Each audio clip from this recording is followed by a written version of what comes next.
Hello, everybody, and welcome to holiday week, I guess you could call it. We've got Christmas, Hanukkah, all kinds of stuff here this week. And I'm Paul Carruthers, and this is MotoAmerica's weekly podcast, Off Track with Carruthers and Bice. I'm joined, as always, by Sean, who's out in Ohio. I'm in Southern California. Sean, you all ready for the holidays, or are you lagging a bit, or how's it going out there on the shopping front?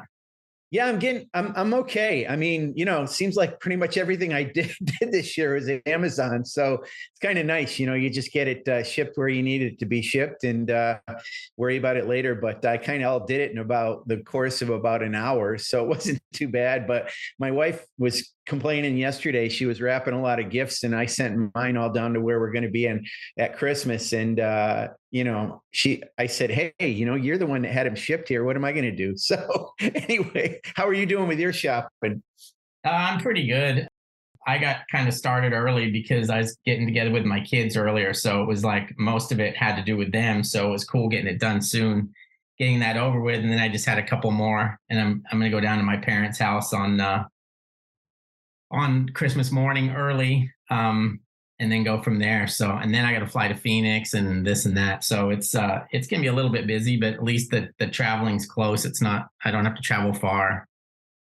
My Amazon Echo just went off, so maybe I got something else here coming. I don't know, but hey, I gotta quickly provide a public service announcement out there.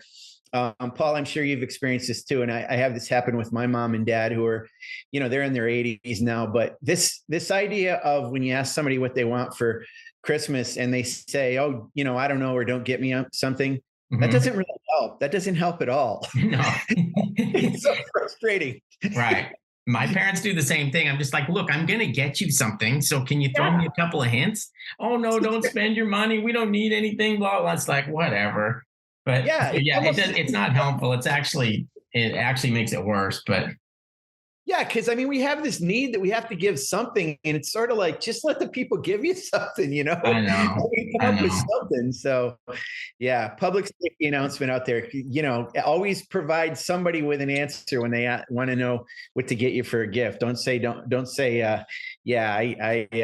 get me anything, because you feel like an idiot after that. So, well, our guest today definitely didn't say no to his gift.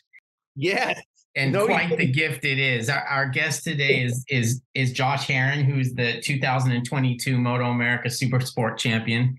He won that by a mile, 106 points over Rocco Landers in a completely dominating championship season for Josh.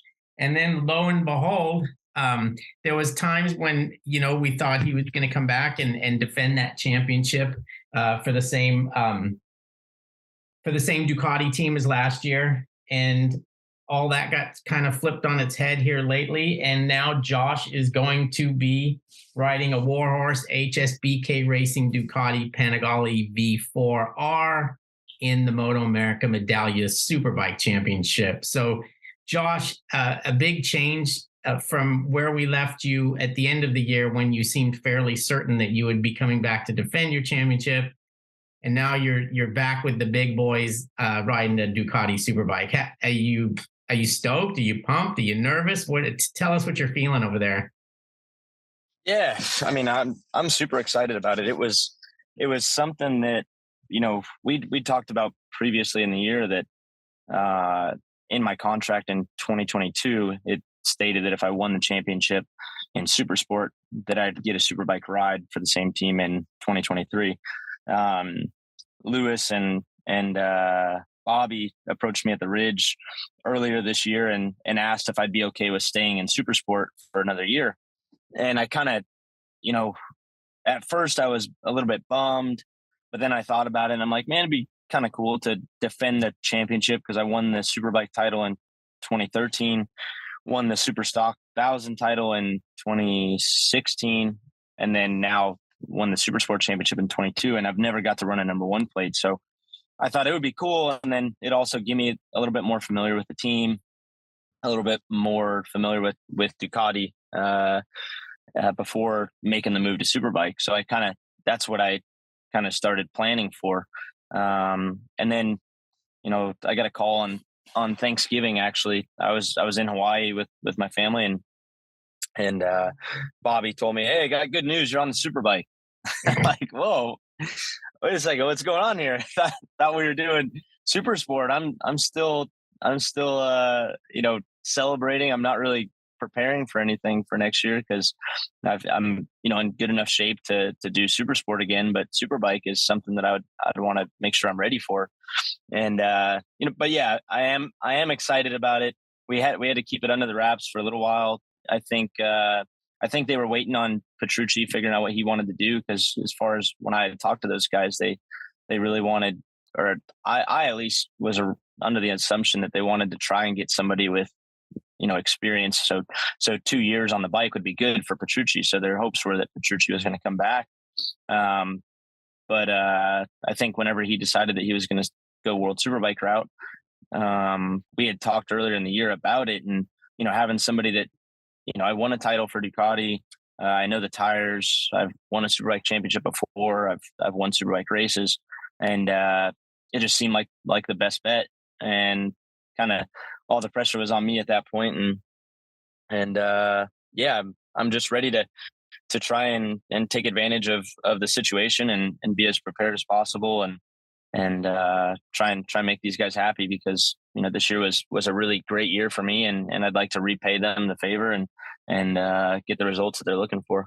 So Josh, one of the things I don't really understand fully about Ducatis, and I'll use the comparison to a Yamaha or Suzuki.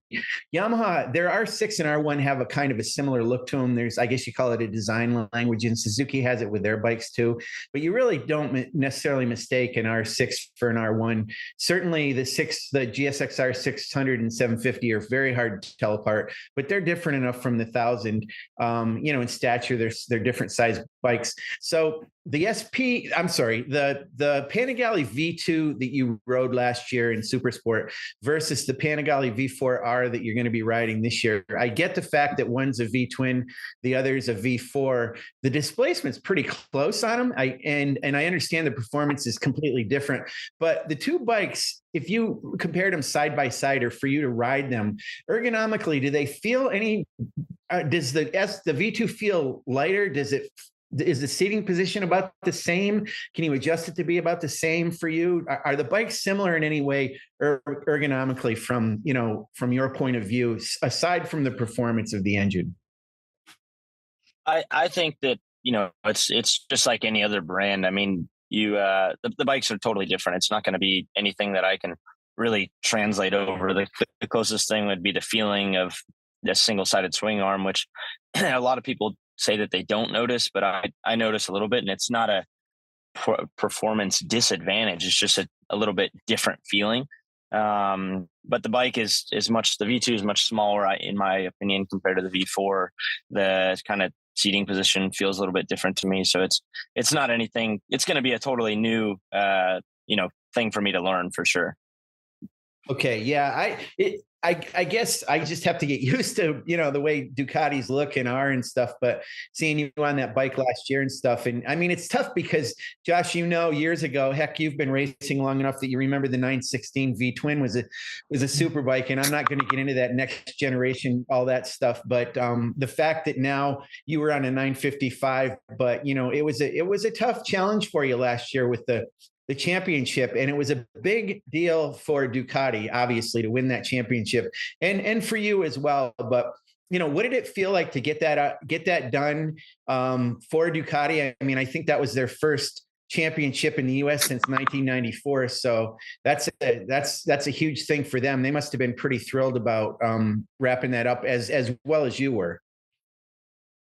Yeah, it was, for them, what I was told at the beginning of the year was that the Supersport Championship was just as big of a deal for them, if not bigger, than the Superbike Championship, because they, I think V2s is kind of like it just was important for them. That's what I was told from the beginning. I was told that this wasn't going to be a cakewalk, that it was, there was going to be pressure on me from the team and the manufacturer to perform, and they were expecting to win races. But for me personally, I've been trying to get a Supersport Championship since I was 16. So for me to get that was a huge deal. and the V2 is great, but like it's been a hot topic all year, just the trying to balance the bikes out and stuff. I challenge anybody to try and get on that bike and win races, because the thing is a great bike, but it's not with the the power balancing. It's not what a lot of people thought that it was. So I would love to see some of the guys that I was racing against go and ride that bike with the throttles positioning that we had it at. I ride one at home, obviously a stock one, so I know what the thing is stock versus what we had it at, and I had a lot of fun this year, and we were able to obviously win a lot of races, win the championship, but it was not just because the bike had more CCs than the other bikes. Right. Agreed. Well, Josh, there's always this talk, and I kind of understand it, but I don't know if I totally believe it. And I think we're going to find out a lot more this year. But there's always this talk, and I know Petrucci often mentioned it, that the Ducati doesn't work well with the Dunlops, et cetera. Now, you've ridden Dunlops your entire life, so I think we'll probably be able to take that equation out of the picture, because maybe the Dunlop's problem with the Ducati was actually more of the riders like Baz and Petrucci had spent a lot of time on the Dunlop, so it was easy to just say the bike doesn't work on these tires, when it might just be the riders not being used to it. So you go into the season absolutely knowing everything there is to know about Dunlop tires, because you've spent your entire career on it. Do you see that as being the case? Like, do you think like this thing probably doesn't have necessarily an inherent problem with Dunlop tires? No, I don't. It's hard to say, because I don't want to, I think Baz is an amazing rider. Petrucci is an amazing rider. And so everybody they've had on these bikes are really good riders, but people don't understand how hard it is to, A, move across the world, B, be on tires that are completely different than what they're used to, C, come over to tracks that, are good tracks. They're safe tracks, but they're not, Formula One safety approved tracks. I think I know, talking to Xavi Fores about it when I was in New York this last week, he raced a lot of time, he spent a lot of time in BSB. So to him, the BSB tracks are way more dangerous than what we're racing here, and a lot more intimidating when you look at the walls and the runoff.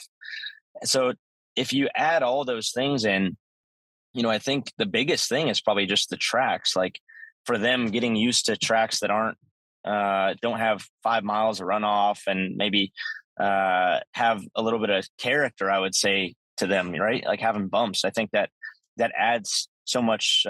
It's really challenging, because you see even those guys come over to Coda. When I say those guys, I mean the GP guys, and they complain about the bumps.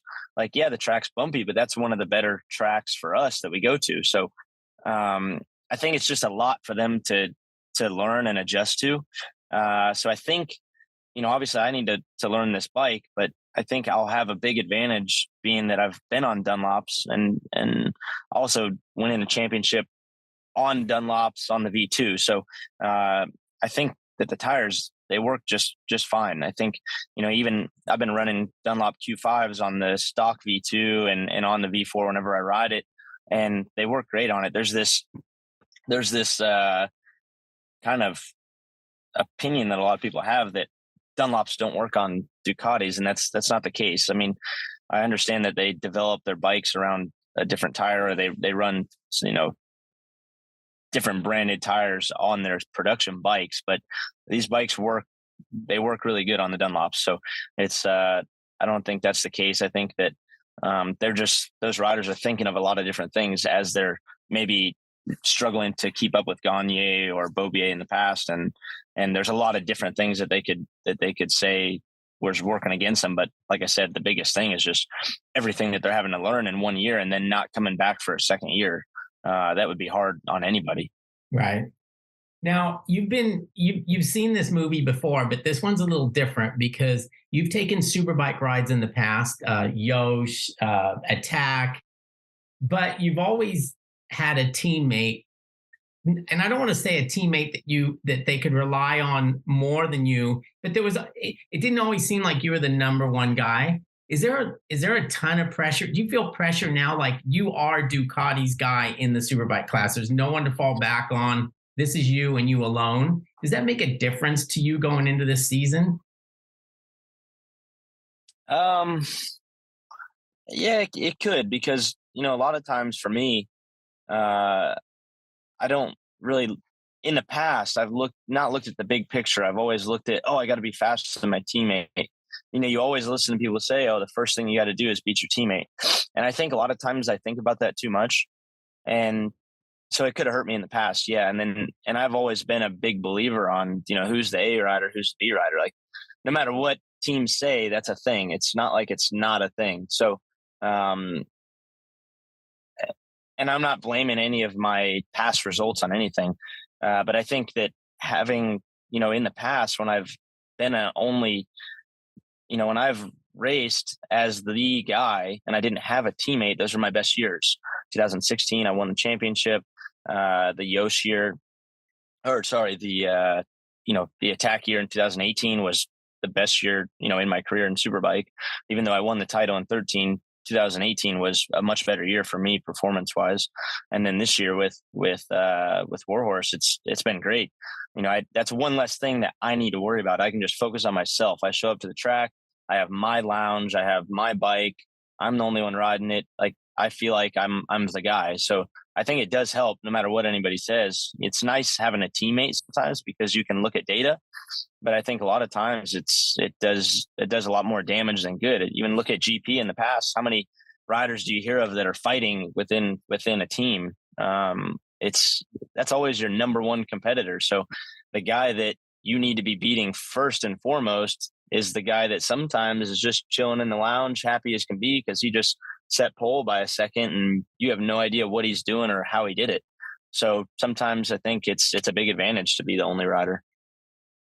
Yeah, and Josh, I've talked to Matthew Skoltz about this a bunch just because he's one of the notable Superbike riders in our series that doesn't have a teammate. And a lot of people say, why doesn't he or will he ever have that? And you're right. I mean, a lot of times the way you ride a bike is different than another rider. Your stature might be different. It's interesting. Like last year, you think about with the M4 team, you got Jake Lewis and you have Richie Escalante. Well, the two riders are so different in stature and even the way they ride. So sometimes I think you're right. It can get you messed up, but let's talk a little bit about personnel wise, if you can. And I'm not sure how much you know about this to start with, but we had heard that if Petrucci was going to be coming over here, he was probably going to have a different crew chief. Maurizio Perlini was going to be replaced by somebody else. I don't know if Perlini was doing something else. We know you had David Behrend last year, an American suspension guy who did a great job, obviously crew chiefing you all to a championship. A lot of the guys on Petrucci's crew last year were Italian with the exception of Danny Anderson. Do you know what the makeup of your crew is going to be this year? Do you yet know who your crew chief is going to be? Is it going to be a mix of Italian people and, people like Danny? Will he be back or do you know any of that yet? As far as I know, it'll be a different crew chief, but it'll still be Ducati Corsa.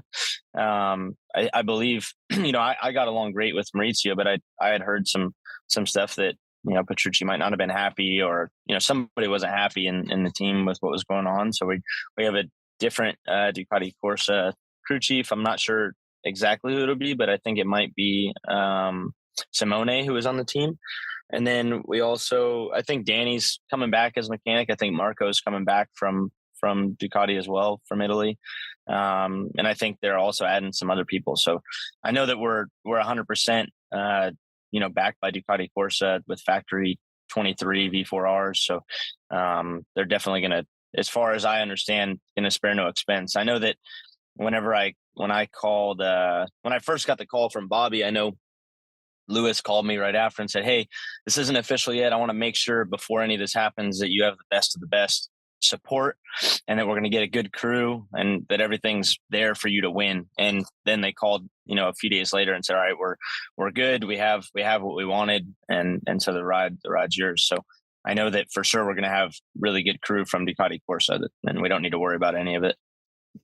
That's great. And, I had actually heard that they basically told you on Thanksgiving Day that you were going to get that ride. Is that true? Yeah. They called me Thanksgiving Day, like I said earlier, and it it was a shock to me. I didn't really know what to think, because to be honest, and I've talked to Bobby about this before, and this doesn't have anything to do with how I feel now, but initially I just was scared. Like, I didn't, even earlier in the year when we talked about going to Superbike, I was nervous. The year before didn't go well, and uh, I think some of it was mental because of things that I thought was going on in the team. But I just was a little bit nervous to go. I'm coming off a really good year. We won a championship. Like, kind of some of my thoughts were like, everybody has them. Like, there's that self-doubt. And once I thought about it and sat down about it, and was able to really think about it and kind of tell myself, like, all right, this is going to be your 18th year racing motorcycles professionally. And I really know what I need. It's like almost like going through a really bad relationship for a long time. You sit on it for a little while and you think, like, what do I need to have a good relationship, or what do I need to succeed? And then, not all times, but a lot of times from listening to people that I know and from my experience, you find the right thing whenever you really sit down and you have time to think about what you need to succeed or have a good relationship. And I thought about, what do I need? I think I've heard from people that I've raced against, and I've heard from people that, on the outside looking in, that, they've always considered me somebody with the most natural talent that they've seen in the last few years in America, or the last however long. I'm not saying that I'm better than anybody that I raced against, but just from what people have said. And the thing that they've thought that I lacked the most of was just preparation, like how bad I wanted it. And I've talked about it a bunch of times that, there's times where I've said, oh, I'm training hard and I'm going to get it. But it always, it was kind of like a 80% thing. There was one year that I really, like, when I look back at it, that I really was dedicated, and it was 2018. And that's what I'm trying to model myself off of, just from experience that I've had. It was what I did in 18. I'm trying to replicate what I did that year and then some. And so that's really, I think, what's going to make the biggest difference is me wanting it, not just riding off natural talent. And it's just, like I said, always been something that I've struggled with for some reason. It's hard to push yourself that extra 30% whenever you can win races by not doing much. But when you look back on it, like I said, and really think about what I need to do to succeed, it's giving that extra bit of effort. And like I said last year, it's crazy how much in the years past people talk about, you have a kid, you slow down. And I honestly think that last year was such a motivation for me to race hard for my kid. I want to be winning Superbike races again. I want to win Superbike championships. I look at Josh Hayes, he was, I don't even know how old, 35, 36 when he started with Yamaha on the Superbike, and the guy won four Superbike championships. So I'm only 32 years old, and I'm arguably going to be on the best bike in the paddock this year with factory Ducati backing, and I have no excuses, and I really need to, like I said earlier, take advantage of the situation and make sure there's nothing left on the table. And I'm willing to do anything this year to make sure that we get there.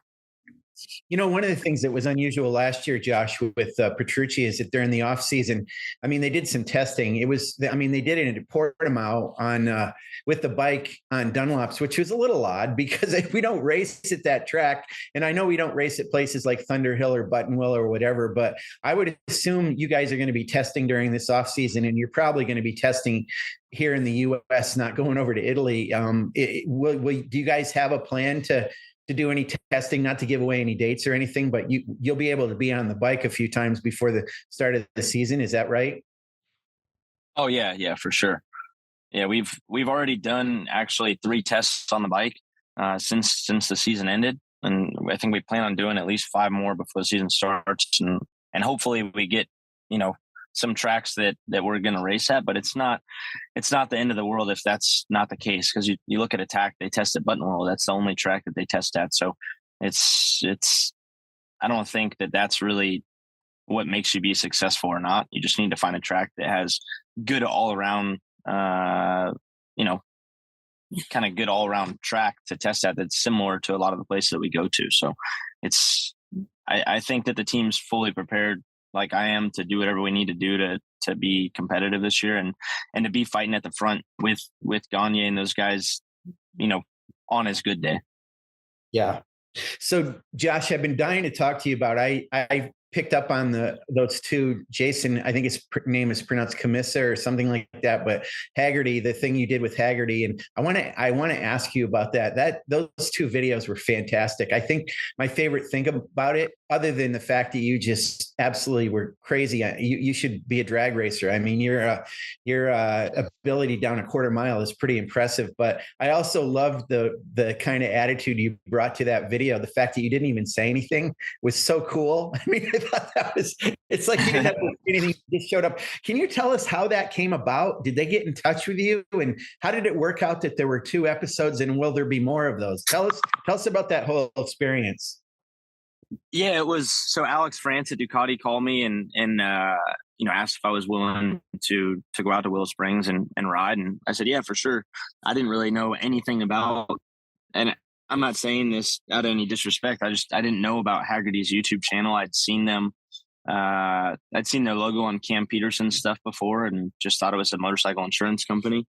And when I got out there, they had a production. I mean, there was 10 people out there, shooting video, and this was, nice cars. Like I was shocked. And we kind of, when I first got there, it was like, hey, it's 30-something degrees. Like, oh, we need you out ready to go in about a half hour. It was like 7:30 in the morning. I'm like, oh man, I thought it was going to be like a 10, 11 o'clock shoot time or, start by the time we started riding, but we got out there early. And I could just tell right away that Jason's character, his attitude was similar to mine. His personality was similar to mine. So we just hit it off really well and ended up being, instead of just somebody showing up just to ride a bike, it really ended up being like us having fun and going back and forth with it. And, they would do each shoot or each take probably 10 times. So we'd kind of mess around with it. We had like the bat scene and the, flipping the camera off and scooting forward against the tank, like just little funny moments like that we got to.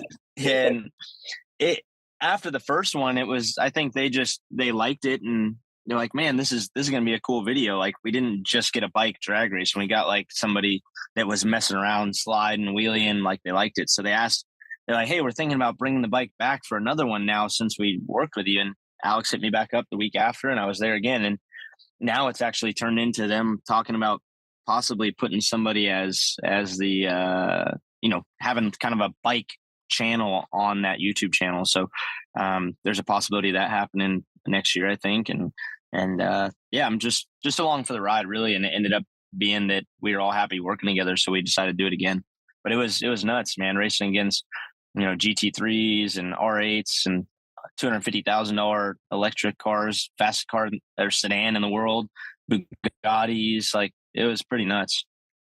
Yeah. That Lucid Air Sapphire that thing is ridiculous. I mean, it's got like 3 electric motors in it, and it's the fastest production car in the world. But of course, now everybody wants to see what the lap times would be. You lapping against one of those. So, I mean, did they talk about that at all? About doing a lap? Fastest lap? I asked about lap times because Randy Post. If I always mess his last name up. Did I say that right? Yeah, I think it's Post. I think you got it. Yeah. Yeah. So we talked about kind of some of the lap times around those tracks, and the bike actually they were surprised at how fast the bike would do around like Streets of Willow and Willow Springs. So I'm not sure if it's something, I think the car people might get a little too sad if we do that. The GT3 I'm sure would be hard to beat though. That's a crazy car. But, I've talked to, one of the crew chiefs on the V2 side last year, Giovanni, we talked about like Scott Redding's lap times on stock V4s, and it's crazy how good those bikes are stock. So I think that was the biggest thing they're surprised about is like, yeah, a race bike, we understand will probably go around those times, but we didn't know a production bike would. And that's the one thing about like a stock V4 that's so impressive is how good they are right off the showroom floor. So I'm not sure if they'll do that or not. I think for me, I think I knew what you were doing in that first video, but for sure I knew it after seeing the second video, because at first I was like, oh no, he meant to wheelie that entire time. You were trying to do that, right?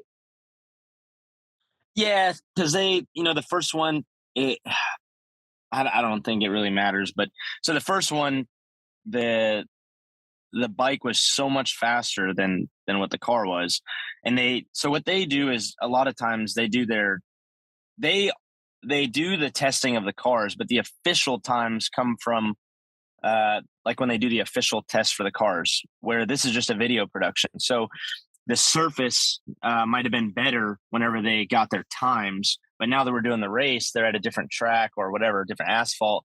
So the Corvette was spinning a lot off the line. Actually, a lot of the cars do at Willow, they spin off the line. So you had to kind of show a little bit of a race for the camera. But if we would have just straight up drag race the Corvette off the line on a normal surface, like something that everyday drivers would use, the bike would crush it. I mean, you're talking like 2 seconds almost. The same with the Bugatti. Like the Bugatti was terrible off the line. The GT3 was really good. Like that was close to the real numbers that they said. The Sapphire and the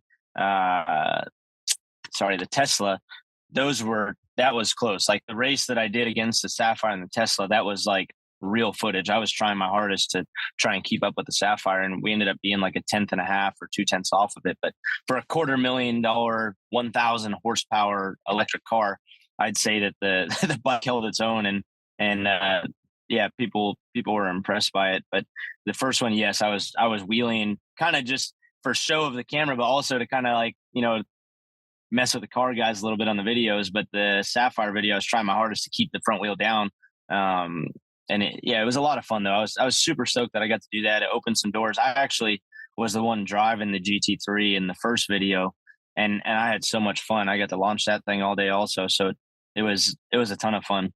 I didn't know that, because they do a good job where you can't really tell, who's in there, even when they have all the cars lined up. Obviously, Randy Post isn't going to be able to duplicate himself and be in 2 other cars. So they had somebody else in there. And we knew with your leathers and your helmet, that was you on the bike. But to your point about that second video, yeah, you almost caught that Sapphire. And I think if you had a little bit more distance, you would have absolutely caught it. I mean, that was crazy how close. Oh yeah. Yeah. Yeah, you wouldn't have believed how much the Lucid guys were. They were there the whole day before. They rented the track themselves to test, get the thing ready. We would do a launch, and the guy in the Sapphire would do like a lap around the whole track to like recharge the car. Like they would check tire pressures before every time we launched. They were like trying to take as much weight out of the thing as they could. Like it got to the point where the camera guys were like trying to put GoPros on my winglets, and I'm like, hey, no. Like, because I had Alex from Ducati, like, hey, we need good times. Like, this is serious. We need to be up there. I'm like, you guys can't be putting cameras on the bike. We're trying to like go for time here. Like, we could do another take with the camera so you have the footage, but like, I need to get a good time against this Sapphire right now, because those guys were dead serious. Like, they weren't smiling at all until the end of the day. Like, you would have thought we were at Daytona 200. Like, those guys were very serious about the times. I'm not even kidding. Like, they were so serious.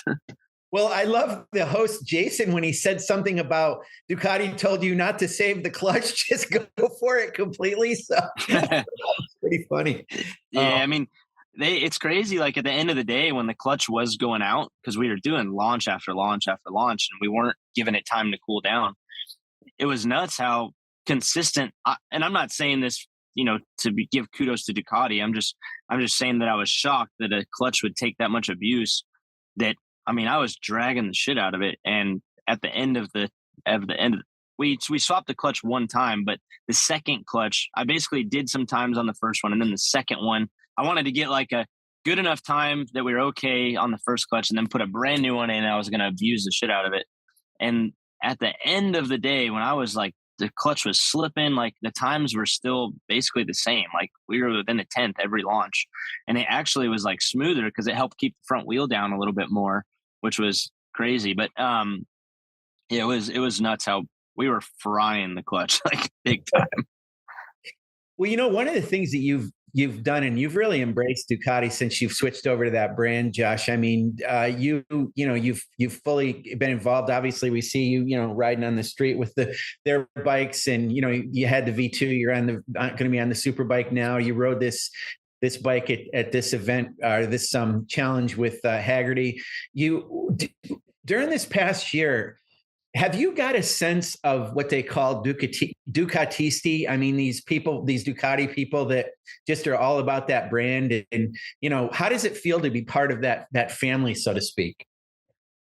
Oh, it's great. I mean, I got to go to a concert with the CEO of Ducati, like just me and him. Like that doesn't happen at any other brand. Like these guys they're all about kind of the experience is what I've learned. Everywhere you go, like I went to the World Sales Meeting in Italy, and like they're about experience. Like that's their biggest thing. And I was even talking to Dax Shepard about it when we were at a track day. He's like, you got to realize like Ducati is a great motorcycle, but more than anything, it's a brand. Like people that don't know about bikes know about Ducati, which is true. Like I go on the V2 or the V4 on the street, and people will be like, oh, that's a sick Ducati. But on previous bikes I rode, they don't know what it is. Like, oh, what bike is that? Or when I go to talk to somebody now, it's like, oh, what bike do you race? I'm like, oh, I race for Ducati. Like, oh, wow, you race a Ducati? Or before, you could tell them what bike or brand you're on, and they don't know about it. They don't like, oh, it's like they could care less. You tell them that you ride a Ducati, and everybody knows what that is. And when you go to dealerships, like Ducati paid me to go to a bunch of different dealerships, dealerships were paying for me to come and do dealer rides with them. So Ducati would set it up. They would pay for me to come out and do rides with like whatever their groups, right? And it is hardcore. Like these guys, like when you buy a Ducati, you don't go back. Like you're in that brand forever. And it's not just a bunch of guys that go get coffee either. There are those guys, and that's what you hear a lot of people saying. But these guys ride the heck out of their bikes, and they love them. They're all about it.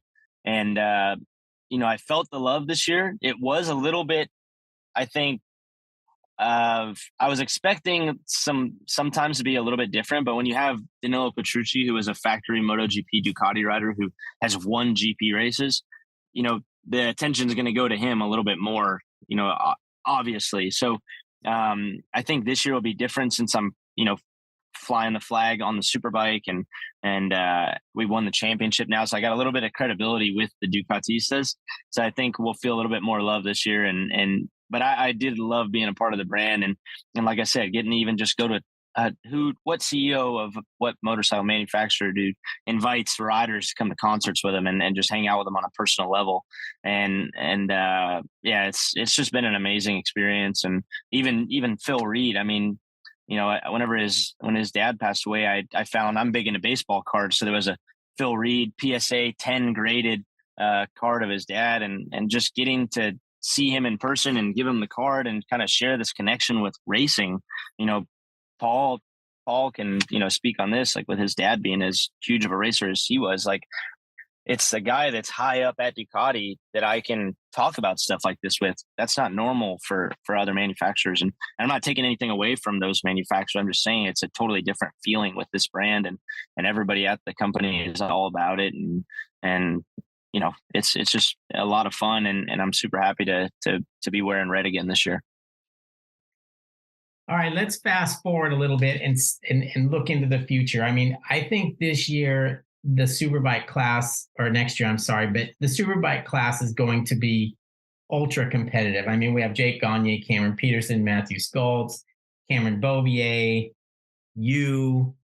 whoever Cameron Beaubier's teammate is going to be, whether that's PJ Jacobson or whomever. But I mean, on paper, I realize we don't race on paper. It'd be a lot cheaper if we did, but on paper, it's really going to be a close championship. You can see 5-6 different winners, perhaps. My question goes back to Cameron Beaubier and Moto2. You did your season of Moto2. I know it didn't work out well for you, but I still think that you gained something from that season. And I'm of the opinion that Cameron Beaubier may be a better motorcycle racer this coming season than he was the last season he was here when he won a championship, his 5th championship. Would you agree with that? I think just the Moto2 thing with with the fact that you basically have to ride your ass off every single lap of every single session before you even get to the motorcycle race itself, that's got to help you. Do you think that's going to be the same with him? I think you're going to see a more aggressive Cam. Like before, like just say 18, for example, like I could, make it. It's not like I was around him the whole season, but when I was, you can make a like rough pass on Cam or tight pass on him, and he wouldn't fight right back. He wanted to be in the front, and he was obviously the guy who won way more championships and races than I did, but he was a rider that I felt like I could, if I had to, I could like ruffle him up a little bit, and maybe I wasn't as fast as him, but I could stuff him and it would fluster him a little bit. Now I think that is going to be improved with Cam. Like you said, you're used to always fighting in Moto2, and you have to be like going right from the drop of the flag. Right. So I think you'll see like Cam improved in a lot of areas like that, but I don't think the bike's as competitive as the bike that he was on or the bike that Gagne is going to be on. So, Cam might be a better rider, but I think that it's going to take a little bit of time for him to really get used to the BMW. So we'll see. But yeah, I do think that for sure anybody that goes from here and goes to Moto2, they're going to come back totally different rider. He's probably fired up. He probably wants to prove people wrong. So I'm looking forward to racing against him, and I'm hoping that I'm a little bit more prepared than I used to be when I would go up against him. And I hope that we have, like you said, super tight racing at the front. It'd be sick to see 5 or 6 of us up there battling for wins. Now, my last question on this, he had to change his style to ride that Moto2 bike. Your style, the way that it is and the way that it was, looks like a Moto2 style anyway. I mean, you hang off a lot more than he ever did, but then you can see the style changes he's had to make where he does lean off. Now, will he be fine just keeping the style that he's got now, or would you see him going back to his old style?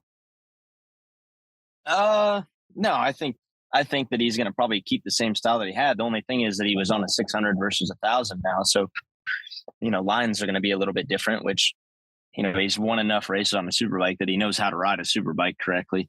But I think also the tires are improving more and more, and they're getting better on the edge of the tire for the Superbikes, and electronics are getting better. So, like, who knows? Maybe it's not as much of a point and shoot style anymore. But I don't know.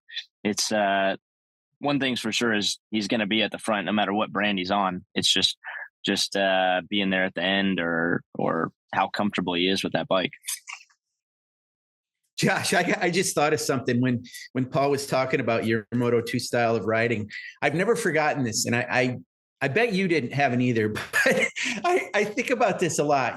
Several years ago, there was a publication, if you want to call it that was put out, that was written by a couple of people that did evaluations of riders. And one of the things that this publication said about Josh Herrin is he leans so far off the bike that he can't see anybody going around him on the outside. And I thought that was the dumbest thing I'd ever heard in my life. I was like, what? So these MotoGP riders that hang off their bikes as much as they can, and that's a problem? I mean, do you remember when that comment was made? Yeah, I think so. I think it was Superbike Planet interview, if I'm not mistaken. And I used to love Dean Adams. I loved him. And this year he like really rubbed me the wrong way.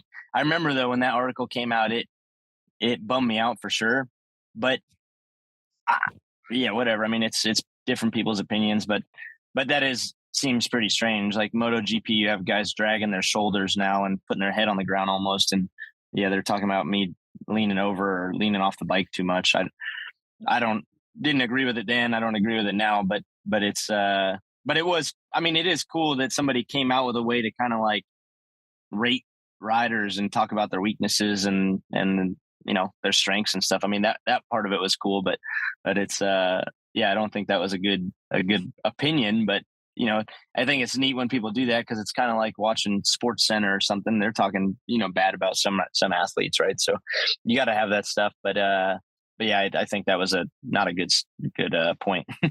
It was a weird evaluation because we know famously you've passed people around the outside a couple of times, and it's like, oh, here's the guy that everybody thought would get passed on the outside because he was leaning in too far, and here he does it to other people. So I just thought it was probably like a shitty way of saying, something about me taking riders out or something. I don't know.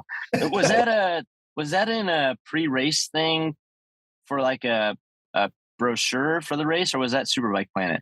Yeah, it wasn't Superbike Planet. It was actually, I'll tell you who it was. It was Chris Martin that put it together. It was going to be a book. Yeah, and okay, yeah.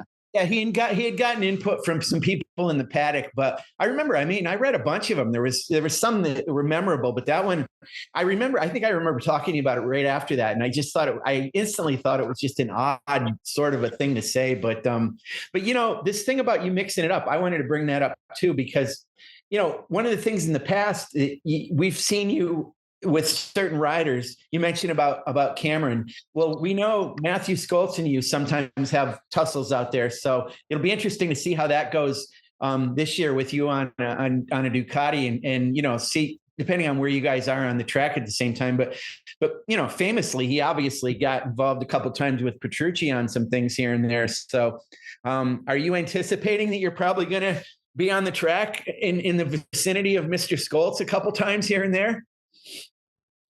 Oh, I'm sure every time, you race a Superbike, you're going to expect to be around Skoltz, but me and him, I think me and him have a good relationship. I think I have a good relationship with everybody, in the top five, actually probably everybody on the grid, but, yeah, I expect to be around Skoltz a lot and probably having some good battles with him all year. It'll be fun. Like always. I think it's, he's aggressive, I'm aggressive. And whenever you get two aggressive riders, you get some good racing. So hopefully, I think pretty much everybody that'll be fighting at the front this year is going to be super aggressive. There's not one guy that won't shove it underneath you if they need to. I just think that whenever people say, oh, wait till the end of the race to do that stuff, why are you doing it at the beginning of the race when there's no reward? It's like that we're last time I checked, we're all racing for money.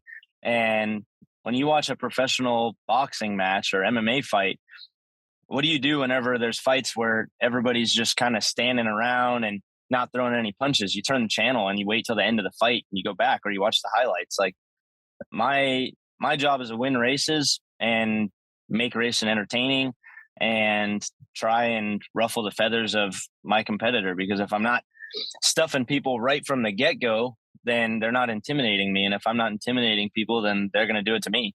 So I think that's just the way I've always been. And I think that's the way pretty much everybody is in the front of the grid now.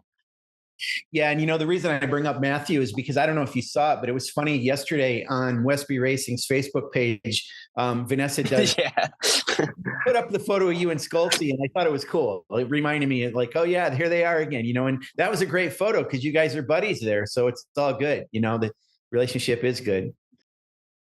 Yeah. I don't think there's ever been a time when me and Maddie weren't on good terms. I think, as I've talked about before, I'm the type of rider that, I show my emotions, and, sometimes if I look at it from the outside in, it's sometimes too much, but I can't help the fact that I'm super passionate about what I'm doing, and I just say what I think. And I think Skoltz does the same thing. So I think we're both similar on the track. Yeah, it's going to be fun to watch for sure. So I don't have much more, but I do have one other question. I'm seeing if I can get any kind of breaking news or scoop out of you, Josh Herrin. So Josh Herrin, you competed in last year's Daytona 200. You're going to be in Superbike this year. Are you racing in the Daytona 200 this year? The plan right now is, to be racing. That's my favorite race of the year. And, right. I had a lot of fun in it last year. Didn't get to finish. Obviously, we didn't get to finish the race this year, this year. And in 2020, they canceled it because of COVID. So I'm hungry to get back out. I love that track. I love that event. And it's always held a close place in my heart just because I was lucky enough to win it in 2010, and it'd be great to be there again. So as far as I know, that was one of the one of my requests was that I wanted to do the 200 again. I haven't got an official confirmation, but as far as I know, that they were, they're planning on putting me in it. So I thought hey, Paul, I thought he was going to smoke me on it. He was just going to make up something and it wasn't even going to be close to revealing it. Maybe he's telling me this and he isn't going to be in it, but I have a feeling he wants to get back there next year. So, so Josh, thanks for giving us that info. So anyway. He doesn't want Brandon Posh to get another watch. I know that. Another watch. Yeah, he doesn't have any more wrists to put him on unless he's gonna put it on his ankle. Yeah, probably fit. Hey, so I've got one more thing because you brought it up, and the reason, well, not the only, a big reason for Jake Gagne's success last year was the fact that he can go like hell from the drop from the green light to the finish. But I mean, in the first couple of laps, he puts a second or second and a half on everybody. And it was funny because you just mentioned like people giving you crap because you're aggressive early in the race and it doesn't really matter. If you're not aggressive early in the race with Jake Gagne, no one's going to beat him. So you may need to do what you used to do on a Superbike, and that was you went hard from the very beginning, or else the guy's going to get away and you don't catch him. Yeah. I mean, there's a difference in being aggressive, to get away from everybody, and being aggressive like you're willing to like fight for a position. But right. I think either way he was, because anytime somebody would get close to him, he'd fire right back. So, he comes from the moto background. So, I mean, it's basically like Moto2, right? You're always fighting, you're block passing. So, there's obviously no point in racing if you're not trying to win.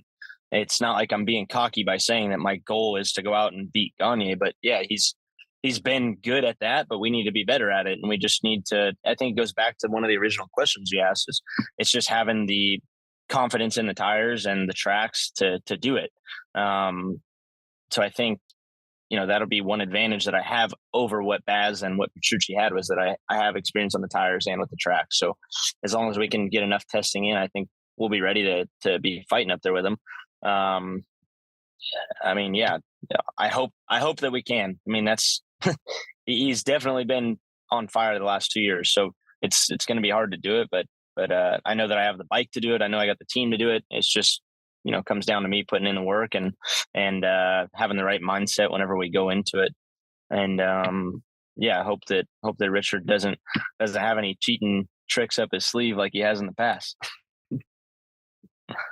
All right. Well, Sean, I don't know. Do you have anything else, or can we let him go and we all run away and have happy holidays? No, I think we're good. I mean, I'm glad we got you on, Josh, and thanks for being on so quickly after announcing this deal. We were anxious and interested to talk to you and see, how you felt about everything. But we wish you huge amounts of luck this year. I mean, it's a big step for you to continue your rides with Ducati and with the faithfulness of those fans to, give them more of what they want. You certainly gave it to them last year with that championship. So best of luck on all of that, and happy holidays as well. Yeah. Thanks a lot. Thanks for having me on. And yeah, I'm looking forward to another fun year, and hopefully get to see a lot of you guys and girls listening out at the races. And hopefully we see another record setting attendance here. That'd be really cool. And Josh, I'm going to continue to give you dad advice, so maybe you need to start listening a little more. He always listens, but it's too late. He always says, "Oh, you were right. I shouldn't have done that." And I'm like, "Yeah, well." All right, boys. You guys have a great holiday, and look forward to talking to you all again soon. All right. See you guys. Bye.